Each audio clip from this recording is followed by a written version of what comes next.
Sí. Muy buenas noches, hermanitos. Gracias a Dios por... ¿Sí están aquí? Gracias a Dios por este tiempo, ¿verdad? Los niños pueden... Sí, ahí tenemos niños, sí. Pueden pasar a su salón. Adelante. Y vamos, si pueden ir abriendo su Biblia, por favor, en Mateo 5. Mateo 5, seguimos con el Sermón del Monte, seguimos con las bienaventuranzas. Hermoso sermón, el Sermón del Monte. Y vamos a orar mientras, ¿sí? Gracias, bendito Dios, por tu palabra.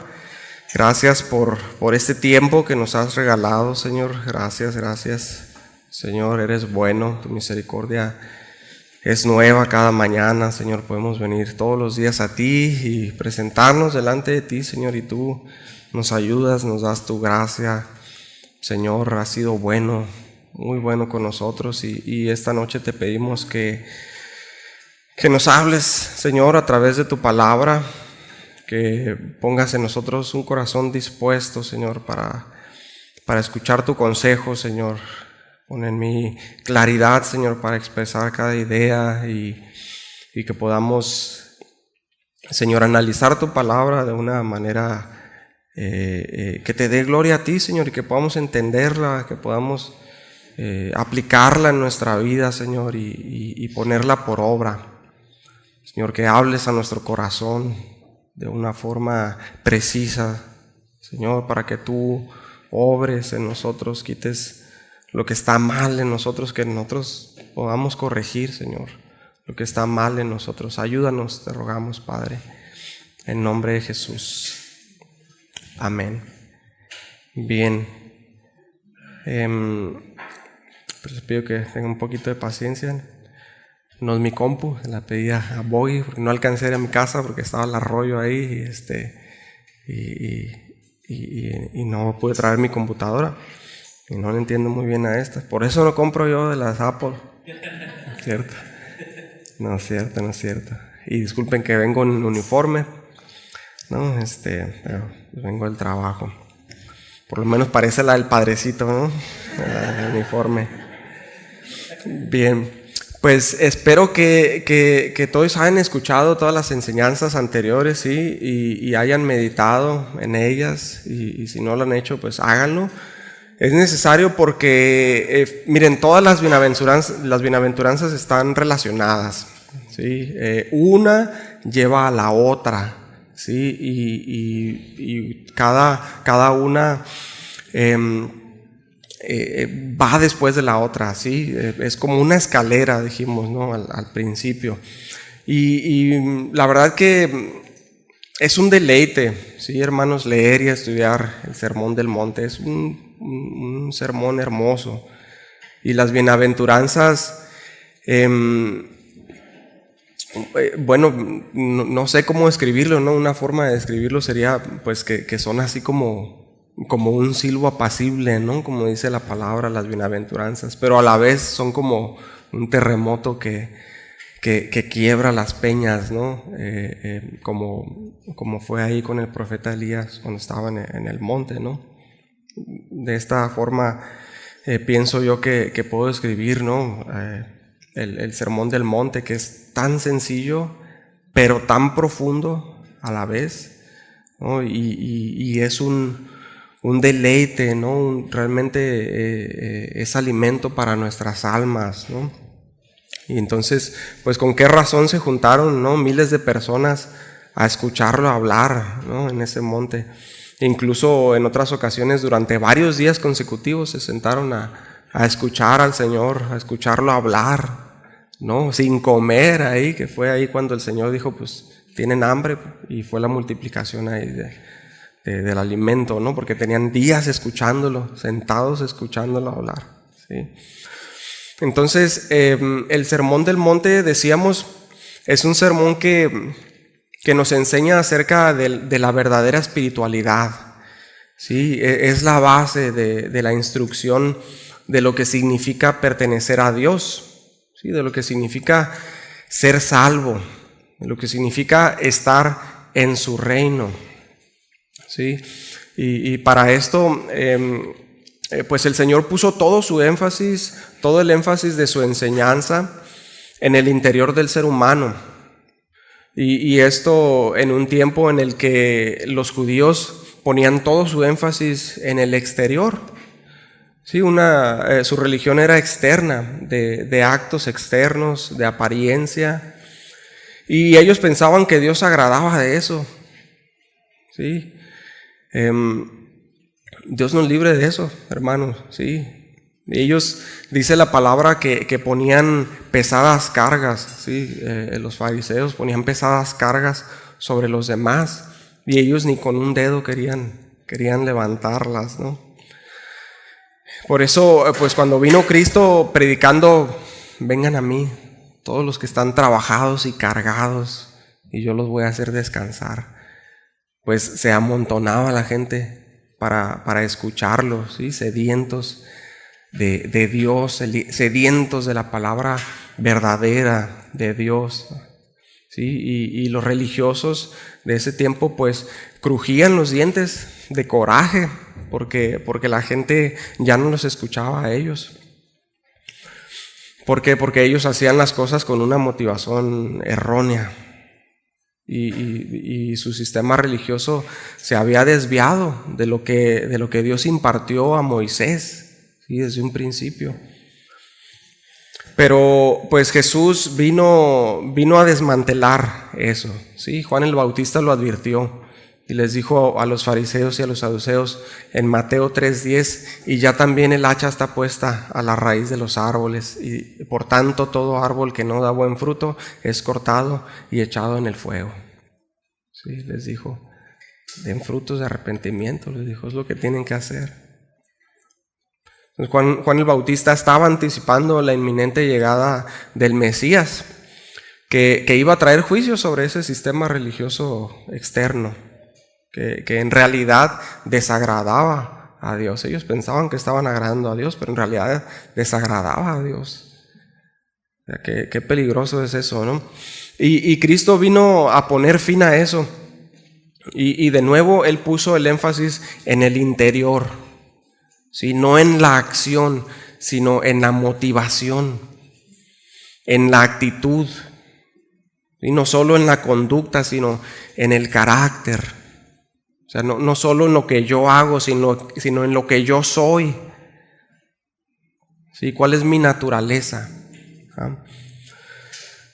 Pero, o sea, Dios ciertamente sí se interesa, ¿sí? En nuestras acciones. Pero a Él le interesa principalmente que esas acciones broten desde un corazón justo, ¿sí? Desde un carácter justo. Y todo empieza desde quiénes somos, ¿sí? ¿Cuál es nuestra naturaleza? De si nosotros le pertenecemos a Él, de si estamos bajo su reinado. ¿Sí? Entonces, desde este enfoque el Señor pues empieza a decir ¿quiénes son los bienaventurados, los dichosos del reino de los cielos, que entran en esa categoría de hijos de Dios, de nacidos de nuevo? Y ya hemos mencionado que ellos son pobres en espíritu, ¿sí? Que reconocen su necesidad de Dios, que lloran, ¿sí? No como consecuencia del pecado, sino a causa del pecado. Que son mansos y se someten a Dios y a su palabra y a su vara. Son amables y muestran indignación cuando hay necesidad de ello, pero no pierden los estribos. ¿Sí? Que tienen hambre y sed de justicia, no de la suya propia, sino la de Cristo. Si tienen hambre y sed de ella, y dice la palabra, serán saciados. Ellos serán saciados. Ahora tienen hambre y sed de ella, pero serán saciados, ¿no? Y de acuerdo con la bienaventuranza que vamos a ver el día de hoy, hermanos, aquellos que pertenecen al reino de Dios también son misericordiosos. Sí, ya están ahí en Mateo 5, Mateo 5, 7.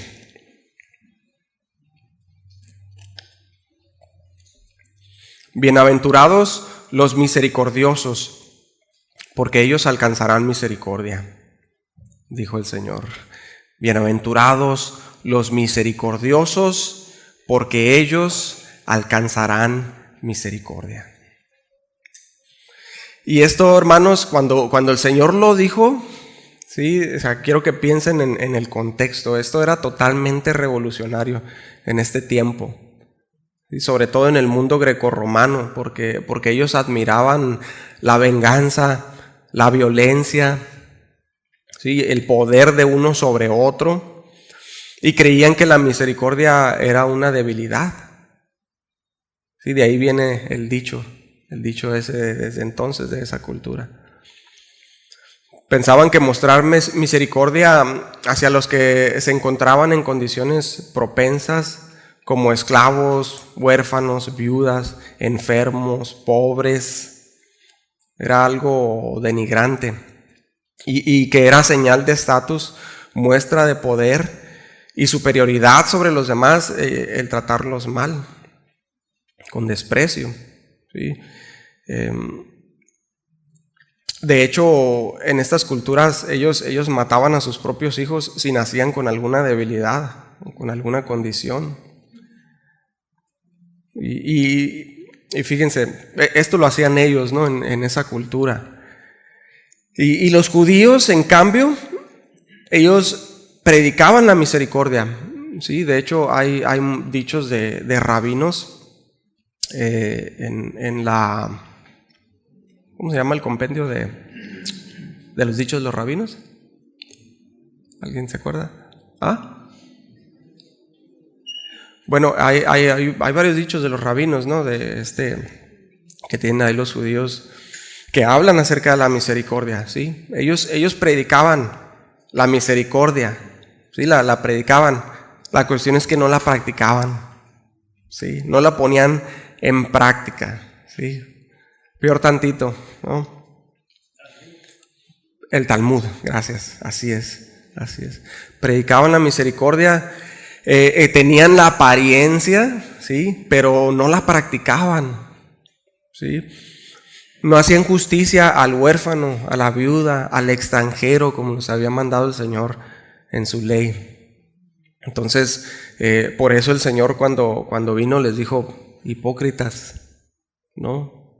Sepulcros blanqueados. O sea, qué tremendo, ¿no, hermanos?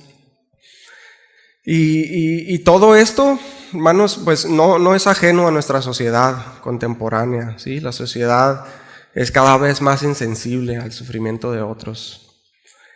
Y la religión, incluyendo el cristianismo, es cada vez más relegado adentro de las iglesias y poco practicado allá afuera. Entonces, Cristo viene a irrumpir en un mundo en el que no había misericordia y muestra misericordia, ¿sí?, a todos, y más a aquellos que eran despreciados, ¿sí?, que eran tratados como basura, literalmente, ¿sí? Él viene y se compadece de ellos, ¿sí? Se compadece de la prostituta, de la viuda, del leproso, del pobre, del enfermo, de los despreciados. Él vino y los invitó al banquete del rey. Sí, al Señor le decían: con los pecadores, a los pecadores recibe y come con ellos. Lucas 15:2. Amigo de publicano y de pecadores, le decían. Entonces, Cristo vino al mundo y tuvo misericordia, tuvo compasión. Y a cambio, ¿qué recibió el Señor? Un juicio injusto y una muerte cruel. Y de parte del sistema apóstata judío y del sistema despiadado romano, ¿no? Y en su maldad, pues no reconocieron al Hijo de Dios, no reconocieron la palabra del Dios vivo, que nos dice: bienaventurados los misericordiosos, porque ellos alcanzarán misericordia. Ahora, entonces, en nosotros, hermanos, que creemos en Él, que creemos en sus palabras, ¿sí? Y que sabemos que esta palabra es verdadera, ¿sí? ¿Cuántos creen esta palabra? Bienaventurados los misericordiosos, porque ellos alcanzarán misericordia. Pero ¿qué entendemos nosotros? ¿Sí? Nos estará dando un principio de vida, ¿no? Un consejo práctico para tener una vida feliz, ¿no? ¿O qué nos querrá decir con esto? Porque podríamos nosotros deducir muchas cosas, ¿sí? Así de buenas a primeras, con el concepto que nosotros tenemos de lo que es misericordia.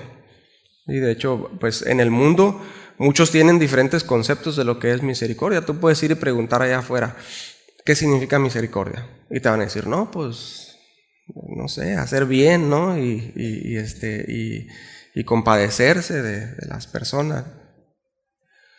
Y muchos pueden tener diferentes razones para practicar la misericordia, ¿sí? E incluso capos de la droga, ¿no? Que ayudan al pueblo, entre comillas, ¿no? Y hasta los hacen santos. Y es que muchos en apariencia pueden tener misericordia de otros, ¿sí? Pero con la razón equivocada, de la forma equivocada, para sentirse bien consigo mismos, para callar su conciencia, ¿no? Para ganar favores de otros, para ganar reconocimiento también. Luego están tomándose selfies dándole la bolsa de mandado al indigente, ¿no? O aún para ganar misericordia, ¿no? O sea, tengo misericordia de todos para que ellos también tengan misericordia de mí, para que me hagan favores cuando lo necesito, ¿no? Pero eso no es lo que nos dice el Señor, ¿sí? Pero entonces, ¿a qué se refiere la palabra? Bueno, pues miren, hermanos, primero, para entenderlo, nosotros lo que debemos hacer es voltar a ver hacia arriba. Sí, porque la misericordia a la que se refiere no es un sentimiento o una emoción o algo que surja en el ser humano, ¿sí? Sino que es algo que surge y proviene de Dios, ¿sí? Misericordia aquí es la palabra eleemón, en el griego koiné, y significa compasivo, misericordioso, ¿sí? Y lo explica bien el koiné, ¿sí? Pero recordemos que Jesús hablaba principalmente arameo y hebreo, ¿sí? Que están relacionados, ambas eran lenguas semíticas. Y si nosotros vemos entonces ahí la palabra hebrea también, el concepto hebreo, el concepto que tenían los hebreos, tendremos un mayor entendimiento de ello, ¿sí? Y la palabra más importante para misericordia en el Antiguo Testamento es la palabra Geset, con KJ, Geset, y tiene un significado muy amplio, ¿sí? Es difícil de traducir en una sola palabra, en un solo concepto, ¿no? Pero el diccionario Strong dice que tiene que ver con bondad, piedad, escuche bien, agradecimiento, amor, benevolencia, benignidad, clemencia, consuelo, fidelidad, gracia, misericordia. ¿Sí? Todo esto significa la palabra misericordia. Y según el diccionario Vine, también se pueden identificar 3 significados fundamentales en el vocablo. Y estos siempre interactúan entre sí, es decir, uno no puede ser sin el otro. Y son fuerza, constancia y amor. Y fuerza, constancia y amor. También dice que el vocablo tiene que ver sobre todo con los derechos y responsabilidades recíprocas entre las partes de una relación, en particular entre Dios y su pueblo. Sí, fíjense, es algo que procede de Dios. Dice que tiene que ver con lealtad. Sí, lealtad, fíjense, con generosidad, con misericordia. Ya estamos ampliando ahí el concepto, ¿sí? Dice, la parte débil busca la protección de su patrocinador o protector, pero no puede exigir derechos absolutos. Fíjense, pongan atención. Mientras que la parte más fuerte permanece comprometida para cumplir su palabra, para cumplir lo que dijo. Indica involucramiento y compromiso personal en una relación que sobrepasa los límites de la ley. O sea, va más allá de lo que la ley dice. Y eso es lo que hizo Cristo. Fue más allá de lo que decía la ley. Sí, Él dijo, yo vengo a cumplir la ley. Sí, hermanos. El designio de Dios para con nosotros, hermanos, siempre ha sido misericordia y gracia, aún en la ley.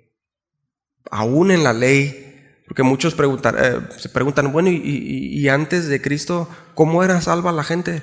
No, si Cristo no había muerto, no había resucitado, no había... Por gracia. Por gracia. Sí. Por fe. Por misericordia, aún en la ley. Sí, pero ahora en este sermón el Señor Jesucristo entonces va más allá, ¿sí? de la letra de la ley.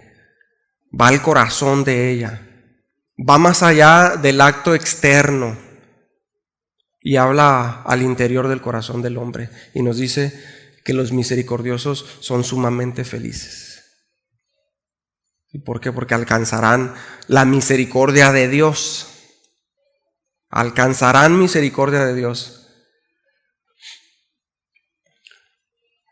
Y entendemos por el concepto de misericordia expresado en la palabra, sí, en todo el contexto de la palabra, que la forma en la cual nosotros debemos de obrar misericordia para con los demás es poniéndonos en el lugar del otro. Sí, escuchen bien, poniéndonos en el lugar del otro, ver con los ojos con que ve el otro, sentir lo que siente, ser empáticos. Ama a tu prójimo como a ti mismo. Sí, es el segundo mandamiento. Y no chura en la cara, De acá se ve todo, Y es que es muy fácil, hermanos, nos es natural a nosotros ver por nosotros mismos, ¿sí? Y no ver por los demás. Amarnos a nosotros mismos nos es natural, pero amar al prójimo no nos es natural. No nos es natural. Y el ejemplo más grande de amor al prójimo y de ponerse en lugar del otro, sin lugar a duda, es el de nuestro Señor Jesucristo.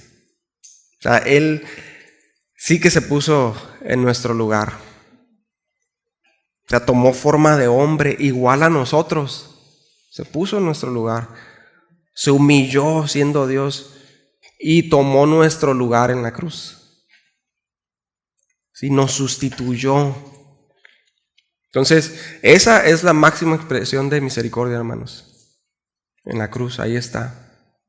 ¿Sí? Tito 3:5 ahí lo dice. Dice que nos salvó por su misericordia. Fíjense. Aun cuando nosotros éramos pecadores.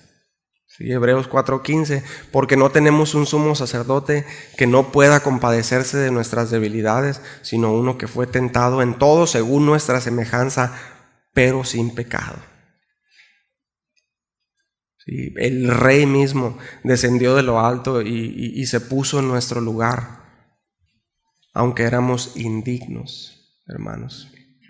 Sí, hay una historia de la reina Victoria de Inglaterra, que ella, cuando murió su esposo, casi al mismo tiempo murió el esposo de una amiga suya, ¿no? Era una amiga esposa de un ministro también de Inglaterra en ese tiempo.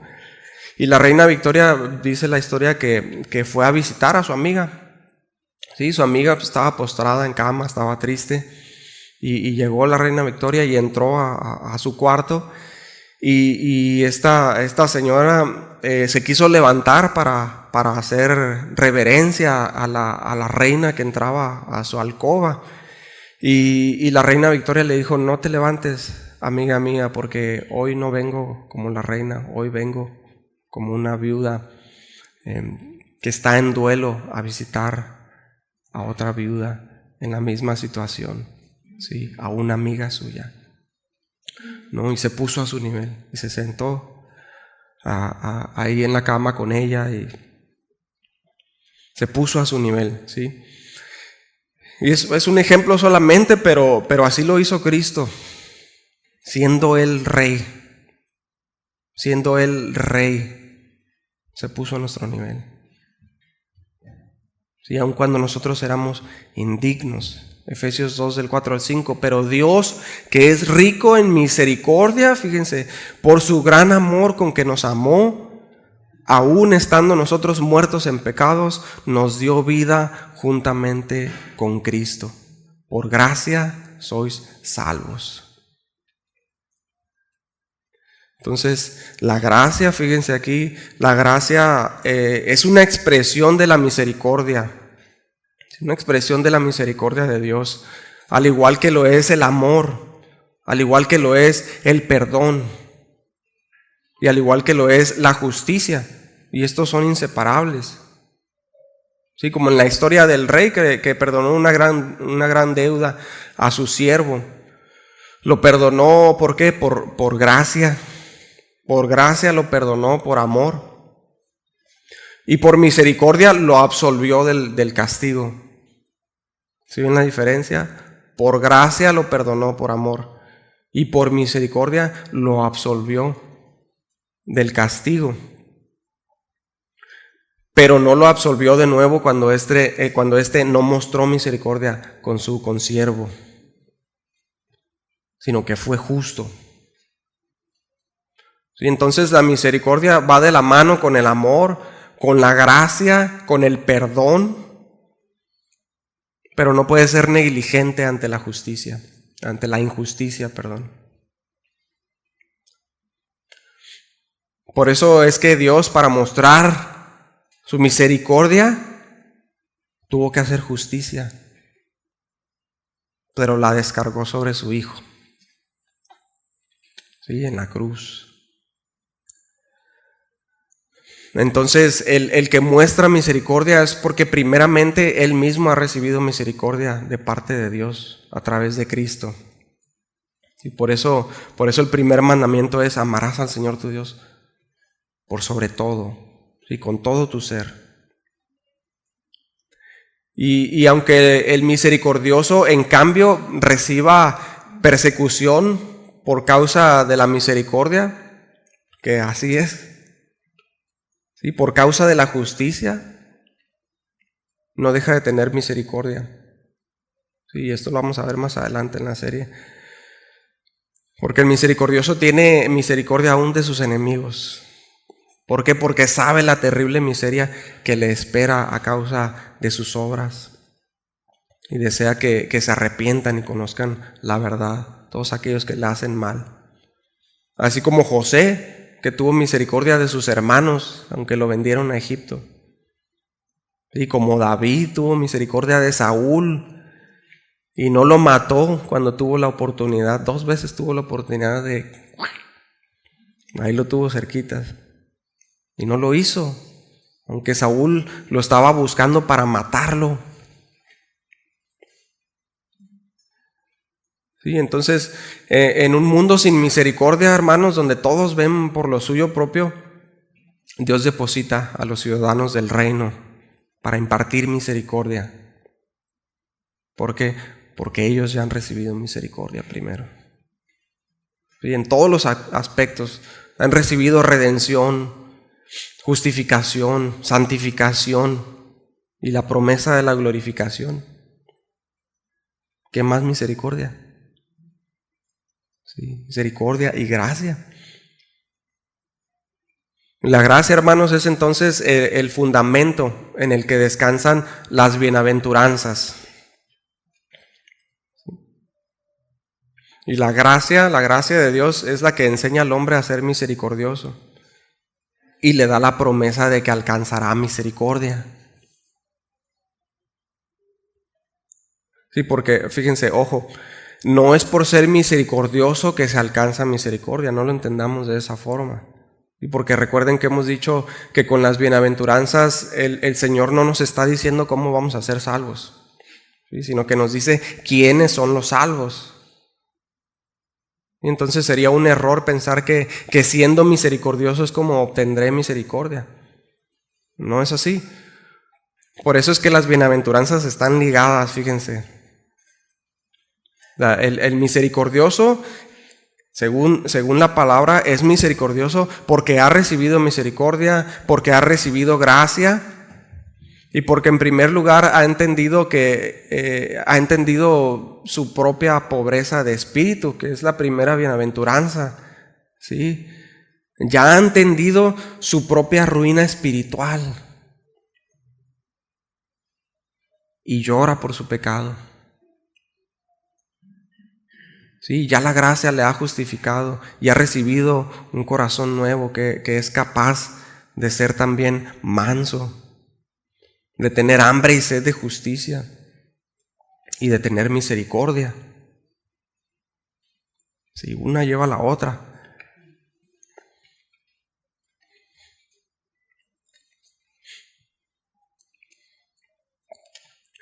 Entonces, ahora, habiendo dicho esto, pasamos a lo siguiente, hermanos.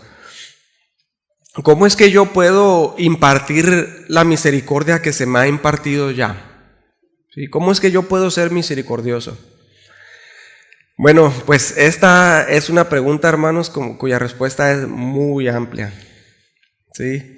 Y muy difícil de explicar para un simple mortal, ¿no? Como yo. Pero, pues vamos a hacer el mejor esfuerzo, ¿sí? Vamos a ver algunas características que distinguen al misericordioso según la Escritura. ¿Están listos? Primero, hay que aclarar, hermanos, que ser misericordioso sí incluye tener cuidado de los pobres, ¿sí? No es todo el propósito de la misericordia, ahorita lo vamos a ver, pero sí es parte de.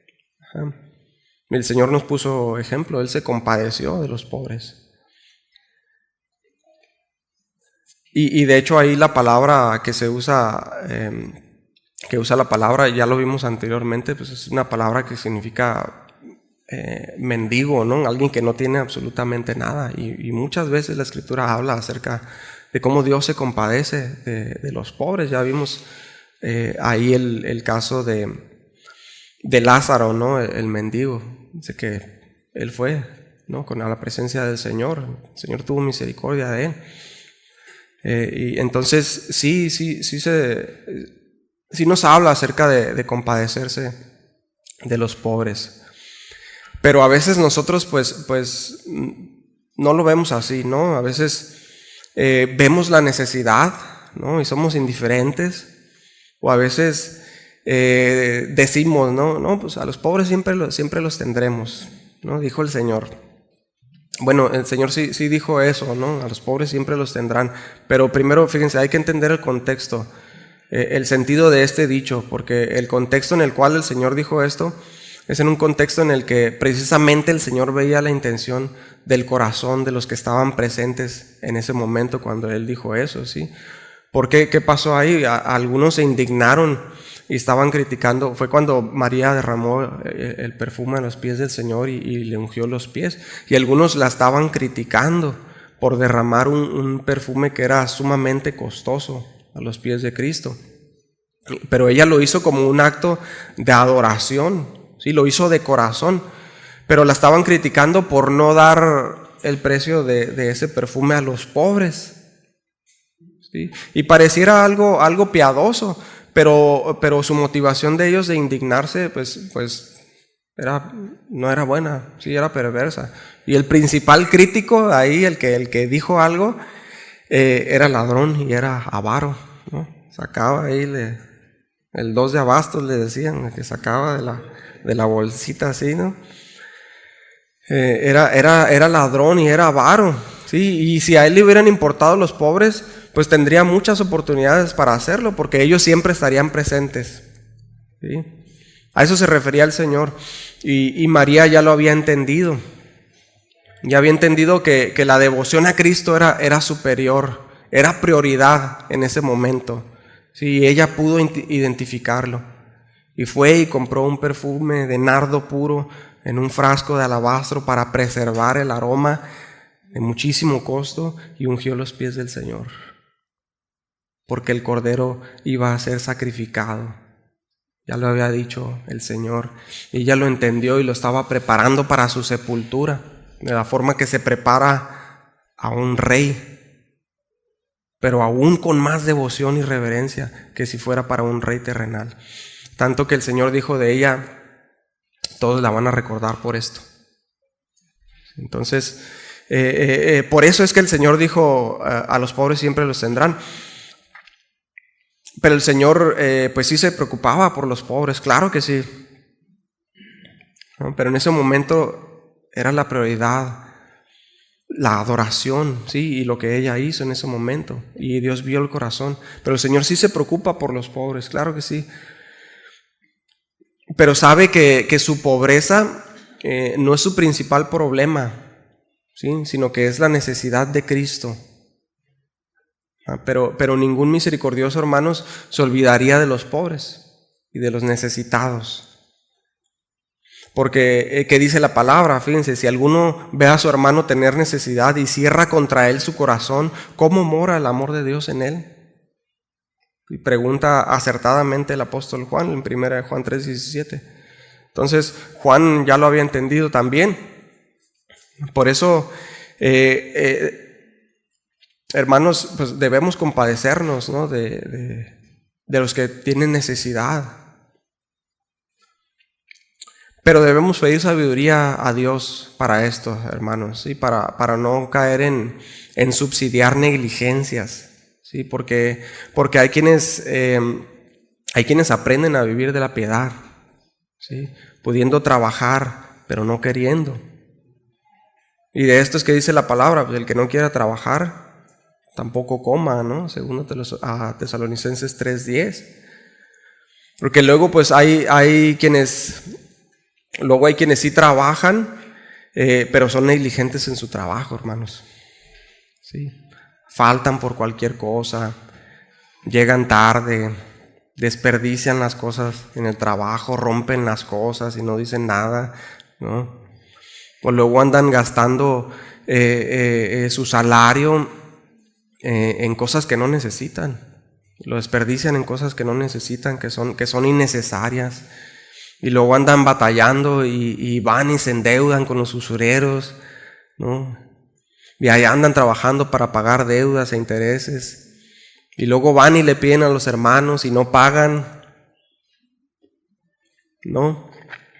Y prolongan el pago hasta que el hermano dice, está bien, hermano, ya no me debes nada. Y dicen, Dios proveyó. Ah, Dios es bueno.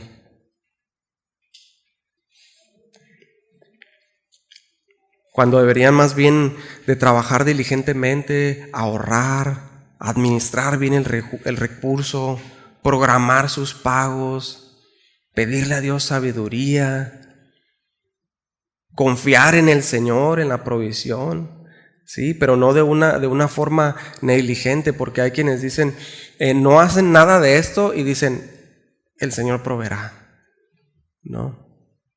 Y ciertamente es así, el Señor provee, sí, porque Él cuida incluso de las aves del cielo, de los lirios del campo. Pero olvidan que el Señor también dice, la mano negligente empobrece, mas la mano de los diligentes enriquece. Proverbios 10:4. También el que es negligente en su trabajo es hermano del hombre disipador. Proverbios 18:9. La pereza hace caer en profundo sueño y el alma negligente padecerá hambre. Proverbios 19:15. El alma del perezoso desea y nada alcanza, mas el alma de los diligentes será prosperada. Proverbios 13:4. Fíjense, hermanos. Pero, escuchen bien, la negligencia es muy diferente de algo circunstancial, ¿sí? De una situación extraordinaria, porque hay quienes están en circunstancias vulnerables y no ha sido por su causa, ¿sí? Porque han hecho todo lo posible. A ellos hay que ayudar, ¿sí? No debemos detenernos de hacerlo. ¿Recuerdan la viuda de Sarepta, de Sidón, a la cual fue enviado Elías? Había sequía y no tenía, pero se esforzaba. Hasta ahí fue y estaba recogiendo leña para hacer el último bocado de pan. en la última taza de café. Y el Señor tuvo misericordia, ¿no? Y mandó a Elías, ¿sí? El misericordioso, hermanos, comparte de lo que tiene con el necesitado y no le pesa dar. ¿Sí? No piensa que está perdiendo, sino que sabe que presta al Señor. Proverbios 19:7. Y da con alegría. Sí, hermanos. Incluso a veces, fíjense, cuando el misericordioso pues ve lo que gana él en su trabajo y ve que es justo lo que necesita, ¿no? Piensan aquellos que ganan menos y comparte en la medida de lo posible, pero no deja que su familia pase necesidad. Sí, fíjense, hay que ser muy prudentes, muy sabios y no irnos a los extremos, ¿eh? O el misericordioso, cuando enferma y ve los gastos médicos que se requieren y ve que son muchos, se pregunta cómo le harán para cubrir esos gastos los que tienen poco. Y se preocupa por ellos. Y cuando ve la necesidad en este aspecto, los cubre con alegría. Y por supuesto, toda acción, todo lo que hace siempre va acompañado con la anunciación del Evangelio, de la palabra de Dios, con la enseñanza, con la instrucción, con el ánimo. ¿Sí? Ahora, ¿de qué otra forma puedo yo impartir misericordia? ¿Sí? Porque no solamente es cuestión de recursos. ¿Sí? Bueno, los misericordiosos también tienen misericordia de todos por igual, ¿sí? No solamente de los pobres, también tienen misericordia de los que tienen abundancia de recursos, porque no por el hecho de ser pobre en recursos se es desdichado, hermanos, sino que todo aquel que está sin Cristo, que está en pecado, se encuentra en la miseria total, y aunque posea riquezas y bienes de este mundo, sin Cristo es miserable. Porque a veces pensamos que solo debemos compadecernos de los pobres y pensamos que solo ellos requieren ayuda, apoyo, que solo ellos requieren del Evangelio, ¿no? Pero también los ricos necesitan misericordia, hermanos. Y a veces más, ¿no? Porque ¿qué dijo el Señor? Qué difícil es que un rico entre en el reino de los cielos. ¿Sí? Entonces ellos necesitan misericordia también y que se les haga saber que son pecadores y que van directo a la ruina, a menos que sean rescatados por Cristo.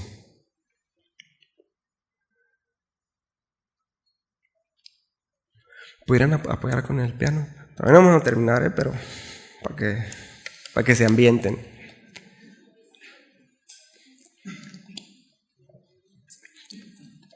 También los misericordiosos, hermanos, lloran con los que lloran. Romanos 12:14. La aflicción de espíritu, hermanos, es un mal más grande que la pobreza. ¿Sí? Y el creyente que no se compadece del afligido y no provee para el consuelo de ellos, no puede reflejar el carácter de Dios. ¿Sí? Y ha olvidado que nosotros mismos también somos afligidos, que también pasamos por tiempos malos y que también necesitamos ser consolados, ¿no? Que también necesitamos misericordia. ¿Sí? Y si es así, hermanos, si nosotros pasamos por momentos malos, pues también es para que nosotros podamos consolar a los que pasan por situaciones similares. Segunda los Corintios 1:6, se lo voy a leer en palabra de Dios para todos. Pues si nosotros sufrimos es para que ustedes tengan consuelo y salvación, y si Dios nos consuela también es para que ustedes tengan consuelo y puedan soportar con fortaleza los mismos sufrimientos que nosotros padecemos.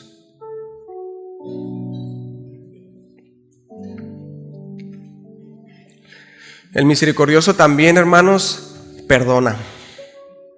Y ya hemos hablado ampliamente de ello en la escuela bíblica.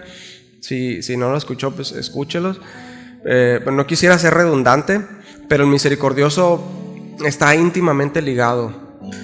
El ser misericordioso, está íntimamente ligado con el perdonar, con el perdón. Hablamos ampliamente de esto. Porque al que se le ha perdonado una gran deuda de parte del rey, hermanos, también debe perdonar a sus consiervos que tienen una menor deuda con él. El misericordioso también siente gran compasión por aquellos que son abiertamente pecadores. Y en lugar de ofenderse o irritarse desmedidamente por su actitud arrogante y despectiva, pues siente compasión por ellos. ¿Por qué? Porque sabe cuál será su final si continúan por ese camino. El misericordioso también ve primero la viga en su propio ojo antes de ver la paja en el ojo ajeno. Sí, hermanos, si fuéramos tan buenos para ver las virtudes de nuestros hermanos como lo somos para ver sus defectos, nuestra relación como hermanos, nuestra amistad sería aún más sólida. Nuestro matrimonio, nuestras relaciones.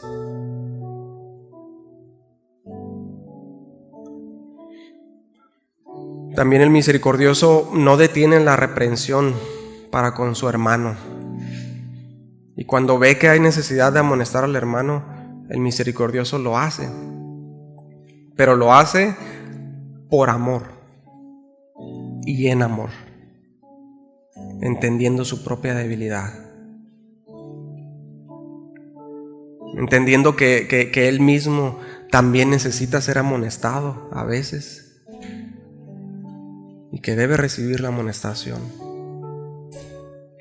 Que es muy fácil decir, pues sí, el hermano tal, pues sirve y es útil en la iglesia, pero es bien así y bien el otro, ¿no? Y para el otro es muy fácil decir, pero si tuercas, ¿no? Y a veces al momento de amonestar se hace sin cuidado. Sí, sin pensar en el otro, sin ponerse en lugar del otro, en enojo, en impaciencia, no para restaurar, sino para humillar. Y a veces cuando se amonesta de esta forma, cuando se amonesta muy severamente, sin misericordia, cuando se ha cometido una falta, en lugar de edificar, de restaurar, se daña.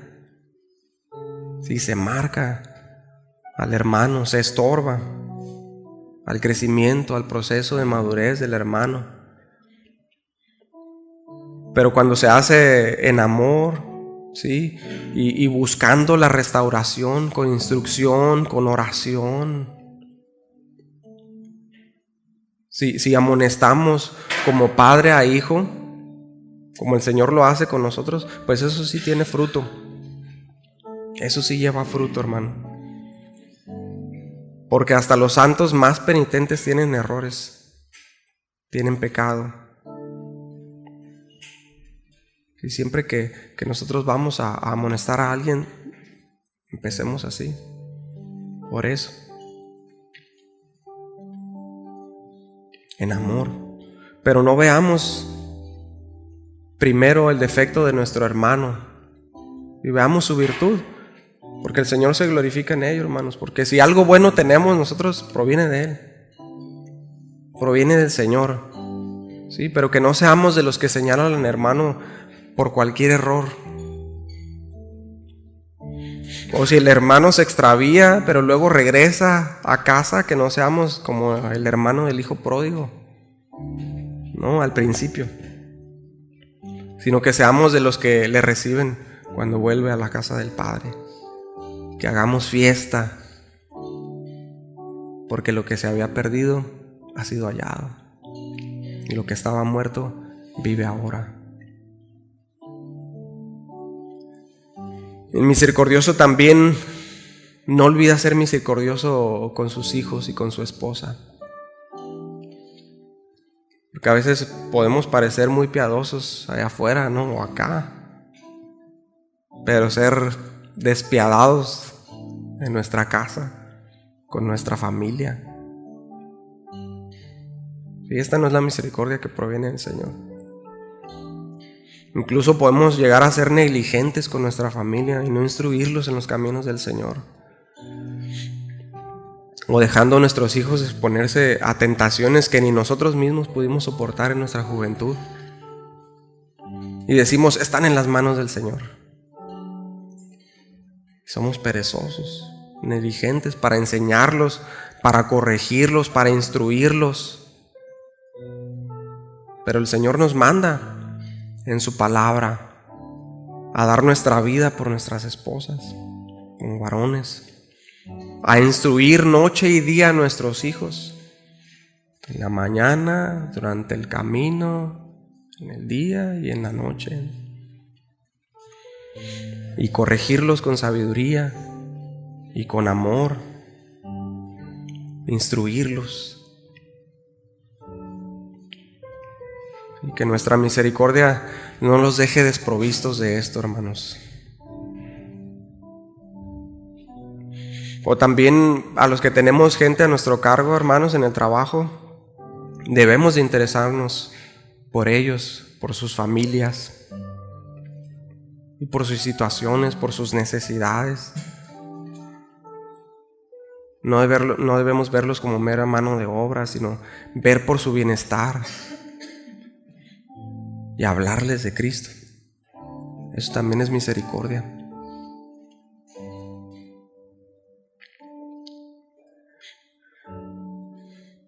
Y cierro, hermanos, meditando brevemente acerca de la bienaventuranza que trae el ser misericordioso. Que dice el texto, porque ellos alcanzarán misericordia. Y yo no podría deducir otra cosa, hermanos, más que el hecho de que esta misericordia de parte del Creador es tanto para la vida presente como para la venidera. Sí, porque David dijo en el Salmo 41, bienaventurado el que piensa en el pobre, en el día malo lo librará Jehová. Jehová lo guardará y le dará vida. Será bienaventurado en la tierra. Y todos nosotros esperamos en la misericordia de Dios aquí en la tierra, correcto, en todo tiempo. Y Él nos la ha mostrado, Él nos muestra misericordia todos los días.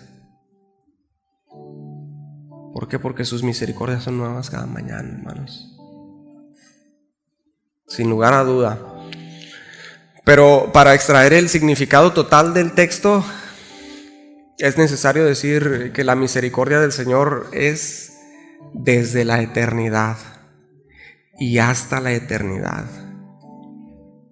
sobre los que le temen. Salmo 103, 17.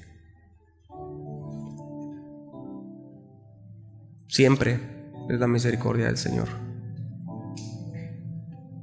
Y será a los misericordiosos, aquellos benditos del Padre, a los que el Señor dirá, venid, benditos de mi Padre, heredad el reino preparado para vosotros desde la fundación del mundo.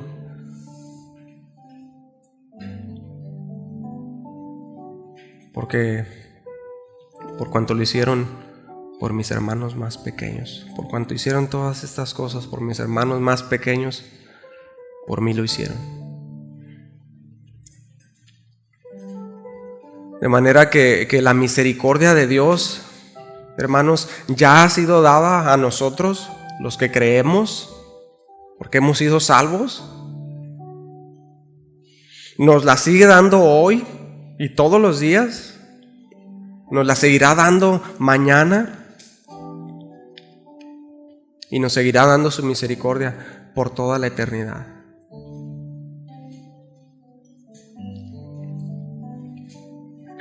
¿Por qué? Porque su misericordia es para siempre, hermanos. ¿Sí? Bienaventurados los misericordiosos, porque ellos alcanzarán misericordia.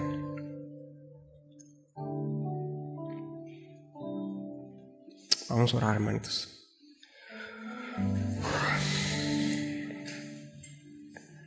Señor, bendito sea tu nombre. Padre, gracias. Gracias porque nos has mostrado tu misericordia, Señor.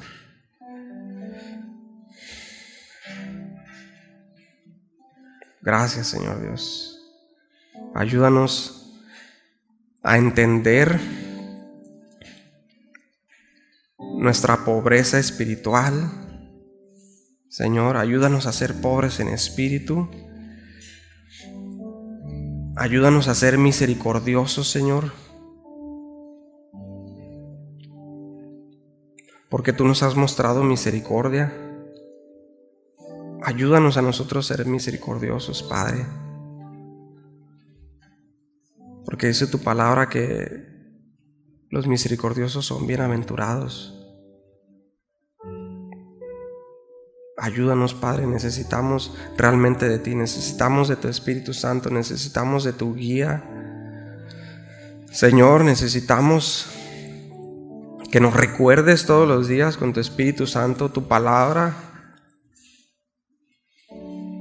que nos recuerdes que debemos estar siempre en oración constante, que seamos sensibles a tu Espíritu Santo, a tu palabra, a lo que tú nos estás hablando, y que demos respuesta, Señor, que no estemos, Padre, sin respuesta, Señor, que nuestro cristianismo no se limite a estas 4 paredes, Señor, sino que nuestro cristianismo sea el cristianismo que tú deseas que nosotros practiquemos, que realmente seamos tus hijos, que seamos súbditos del Rey, que estemos bajo tu reinado, Señor, y que nos enseñes a ser misericordiosos, Señor. Ayúdanos, Padre, realmente no podemos hacerlo sin ti. Te necesitamos, Señor. Tú nos has puesto ejemplo de misericordia. Ayúdanos a seguir ese ejemplo, Señor. Ayúdanos a recordar esto todos los días de nuestra vida, Señor, hasta que estemos contigo, Padre. Gracias te damos, Señor. Gracias, Señor. Gracias, gracias, muchas gracias. En nombre de Jesús. Amén.